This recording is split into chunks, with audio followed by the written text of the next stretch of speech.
Bonjour. Le webinaire que vous allez visionner se propose de discuter des triangles en analyse technique qui sont donc des figures de continuation. Ce webinaire est réalisé par Trader Forex et sponsorisé par le courtier Markets. Avant de débuter cette session, je vais commencer par me présenter. Je m'appelle David Furcage, je suis analyste technique professionnel diplômé et vice-président de l'Association française des analystes techniques. Avant de débuter cette session, nous allons commencer par aborder le plan. Alors, ce webinaire se déroulera de la manière suivante. Je vais commencer par aborder quelques préalables qu'il faut conserver à l'esprit concernant les triangles. Dans un second temps, je discuterai les hypothèses d'utilisation et des calculs objectifs.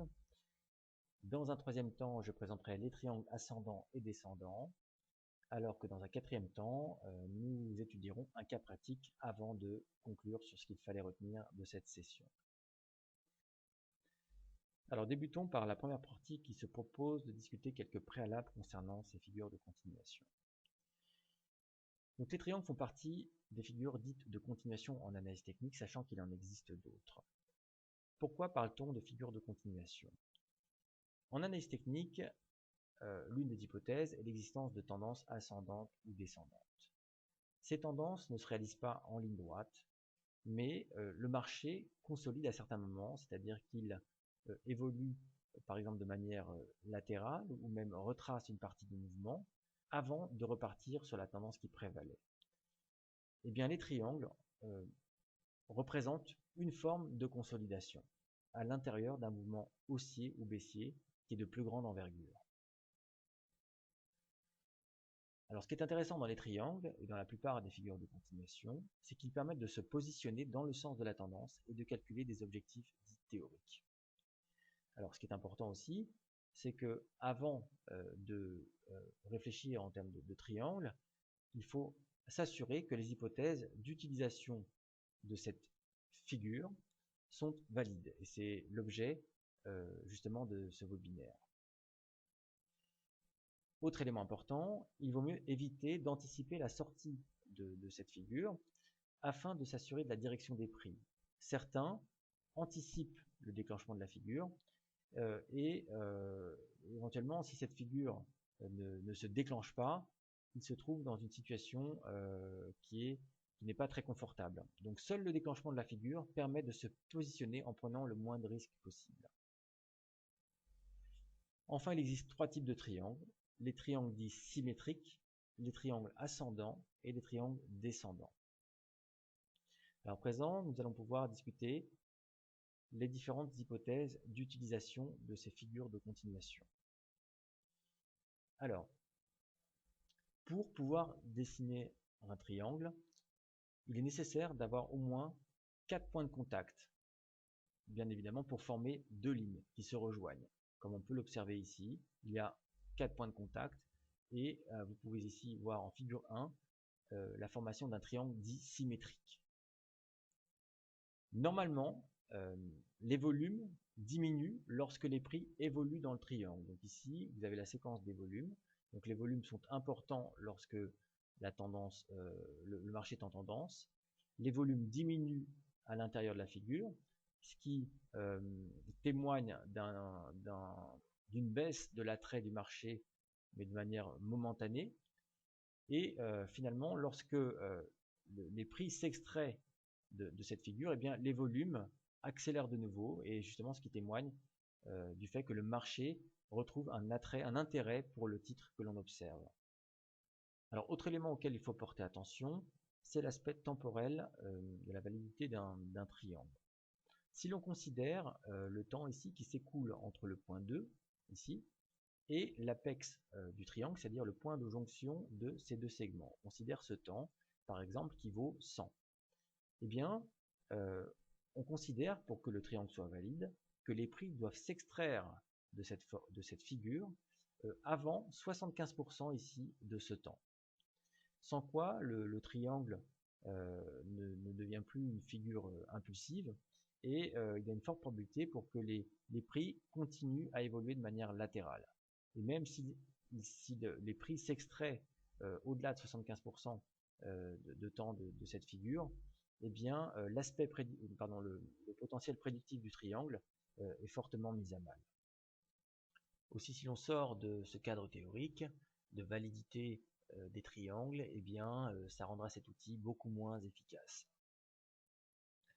Alors, après avoir discuté ces différentes hypothèses, on peut se concentrer sur le triangle, cette figure de continuation et les calculs d'objectifs correspondants. Alors, il existe deux possibilités en termes de calcul d'objectifs concernant les triangles. Donc, soit à l'aide de la parallèle à la droite de soutien, et donc ici, on considère la droite de soutien, que on translate au point O ici, et l'on obtient un objectif qui se situe sur ce point-là. Donc, c'est l'une des possibilités. La seconde possibilité concerne cet autre graphique ici. Eh bien, en reportant ce qui s'appelle ici la base, donc cette distance qui joint le point bas à cette droite oblique, au point de sortie, et l'on obtient à nouveau un autre objectif du triangle. Donc voilà les deux manières de mesurer un objectif relatif à un triangle. Enfin, concernant ces objectifs de prix, eh bien, il y a un temps imparti pour que les prix atteignent ces objectifs. Et ce temps imparti est matérialisé par ces droites verticales ici, qui sont le moment, qui constituent le moment maximal auquel les prix doivent rejoindre ces objectifs. Pourquoi? Eh bien, un triangle est une figure impulsive, c'est-à-dire que les prix, une fois qu'ils s'extraient de cette figure de consolidation, eh bien, doivent converger rapidement vers l'objectif théorique de manière parfois quasi verticale. Et si tel n'est pas le cas, eh bien, l'objectif de prix pourra être atteint plus tard, mais avec une probabilité plus faible. C'est-à-dire que si l'on dépasse ce temps qui est imparti ici, eh bien, la qualité du triangle sera, je dirais plutôt le pouvoir prédictif du triangle sera atténué. Alors à présent, je vais continuer cette session en présentant les triangles dits ascendants. Un triangle ascendant est un triangle dans lequel la borne haute, qui se situe ici, est horizontale par rapport à l'axe des abscisses. Cette borne haute constitue une résistance. La ligne de support oblique, elle, indique que les investisseurs sont prêts à payer plus cher lorsque les prix progressent. Et donc ce triangle, de par sa construction, témoigne que la pression acheteuse augmente. Donc c'est une figure forte de continuation. Et bien pourquoi? Parce que les acheteurs ici sont prêts à payer plus cher au point D qu'ils ne l'étaient au point B. Donc étant prêts à payer davantage au fur et à mesure que le marché progresse dans le temps, la pression acheteuse augmente. Alors à présent, si l'on souhaite initier une position longue, on peut soit initier cette position dès que les prix s'extraient par le haut de cette figure, soit éventuellement, si on a cette chance, sur pullback au point F. Dans tous les cas, il faut adopter évidemment un stop loss qui peut être en toute logique placé sous le point D. Alors, à présent que nous avons vu les triangles ascendants, voyons comment se construisent les triangles descendants. Eh bien, la logique est identique.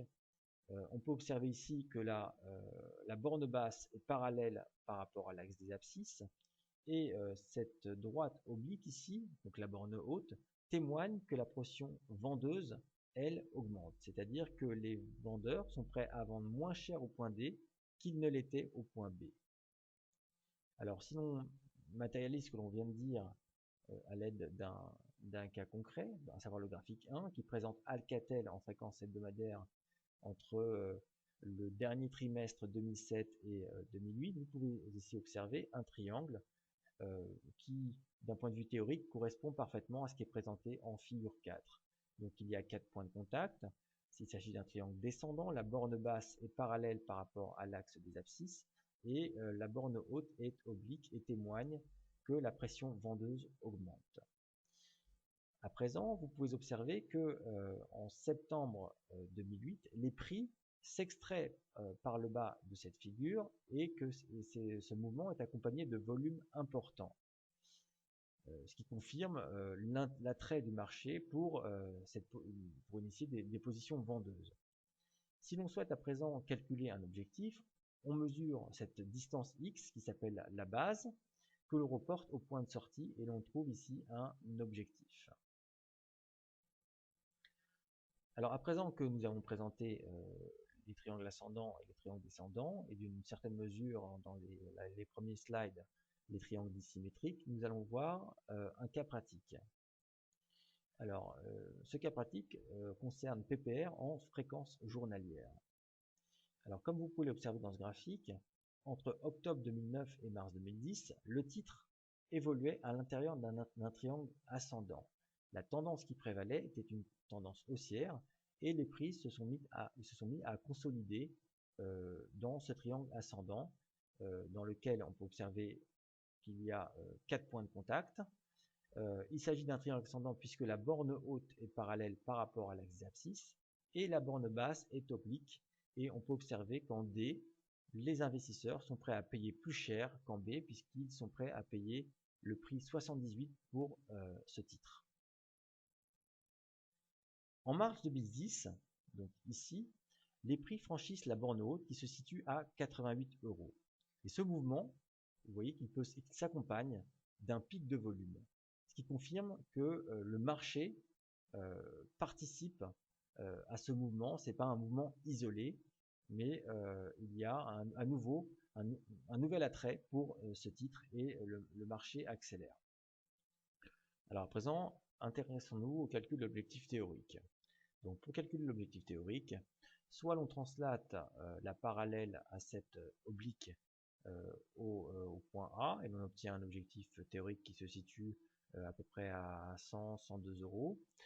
Soit on calcule cette distance x, la base, ici qui vaut 18, que l'on reporte au point de sortie, qui se situe lui à 88 €, et donc 18 plus 88 est égal à 106 €. Donc voilà comment on obtient un objectif à 106 €. Concernant à présent le stop loss, eh bien, on peut le placer sous le point D, qui lui est à 78 €. Dans ce cas-là, le ratio rendement-risque que l'on obtient, c'est 18 divisé par 10, donc le risque, et on obtient un ratio rendement-risque de 1,8. Autre possibilité, vous pouvez observer que sur ce graphique, il y a un gap qui se situe aux environs de 82 €, et en toute logique, on pourrait aussi placer son stop loss sur la borne basse du gap, et dans ce cas-là, on obtiendrait un ratio rendement-risque un ratio rendement-risque de 3. Le rendement est toujours identique, c'est-à-dire de 18 € pour un risque de 88 moins 82, eh bien ça nous donne un risque de 6 et donc le ratio rendement-risque vaut 3. Donc voilà comment on peut utiliser, dans le cadre par exemple d'un triangle ascendant, un calcul d'objectif, un niveau de risque et donc un ratio rendement-risque. Voilà, donc j'espère que cette session aura pu vous éclairer sur la manière d'utiliser les triangles. Pourquoi? Eh bien parce que les triangles sont des figures de continuation qui permettent de déterminer un timing, un objectif théorique, éventuellement un stop loss et donc un ratio rendement-risque. Donc on a tous les éléments à disposition pour initier une position comme il se doit.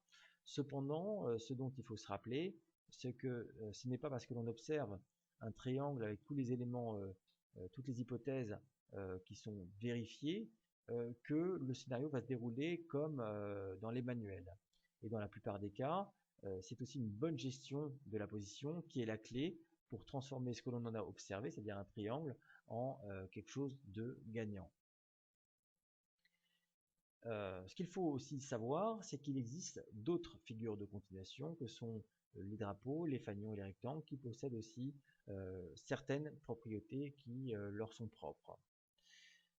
Enfin, un rappel toujours important, c'est que comme pour les figures de retournement, en ce qui concerne les figures de continuation, l'existence d'une tendance haussière ou baissière préalable est nécessaire pour observer ces figures de continuation. On parle de continuation parce qu'il y a quelque chose à continuer, au même titre que lorsqu'on parlait de figures de retournement, il faut qu'il y ait quelque chose à retourner. Quand on parle de continuer ou de prolonger un mouvement ou de retourner un mouvement, on parle bien de l'existence préalable d'une tendance haussière ou baissière. Donc c'est une condition nécessaire. Et bien voilà, on en a fini pour cette session relative à l'utilisation des triangles. Je vous remercie pour votre écoute et je remercie le sponsor Markets.